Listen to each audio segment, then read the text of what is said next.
যে সময়ে নেতাজি সকলকে আহ্বান জানাচ্ছেন আমাকে রক্ত দাও, আমি স্বাধীনতা দিব, তখন কিন্তু লক্ষ লক্ষ নারী পুরুষ একসঙ্গে কিন্তু দেশ সেবাকে দেশের স্বাধীনতার জন্য যুদ্ধ করছি। কিন্তু পরবর্তীকালে আমরা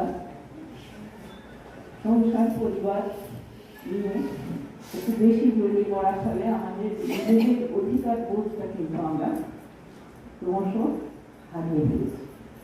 আর সেই জন্যে আমার মনে হয়, আর এখন আমি যাদের উদ্দেশ্যে কথা বলছি, আমার কথা বলে খুব যে উপকার হবে তা নয়, কারণ আরো যারা অল্প বয়সী ছেলে মেয়ে আজকে বড় হতে চলেছে, সংসার করতে চলেছে বা দেশের জন্য ভাবছে, তাদের উদ্দেশ্যে বললে ভালো হতো। কিন্তু তবুও তোমাদের যারা পরবর্তী প্রজন্ম, তারা যেন তাদের উদ্বুদ্ধ করে এই দেশের কথা ভাবতে, মানুষের কথা ভাবতে।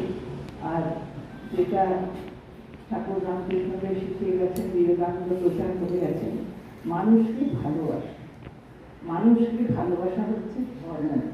ধর্ম মানে কোনো আলাদা করে পুজো আর্চনা নয়, কোনো মাইবাড়িয়ে ভক্তি সঙ্গীত নয়। মানুষকে ভালোবাসা হচ্ছে মানুষের ধর্ম।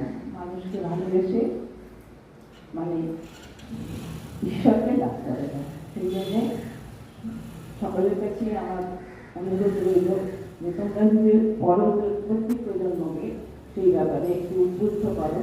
আর একটা কথা হচ্ছে যে আমাদের দেশে যে একটা ঐতিহ্য আছে, যে সবসময় একটা অন্যকে সংস্থান করে দেওয়া, অন্যের জন্য ভাবা, এটা কিন্তু আমাদের দেশের ঐতিহ্য। এই ঐতিহ্যটা আমরা যেন সবসময় স্মরণে রাখি। আর বেশি কিছু বলবো না, আজকে শেষ করছি। তোমাদের সকলকে অনেক ধন্যবাদ যে সবাই এসেছে। আরো কেউ কেউ এলে আরো ভালো লাগবে। ধন্যবাদ।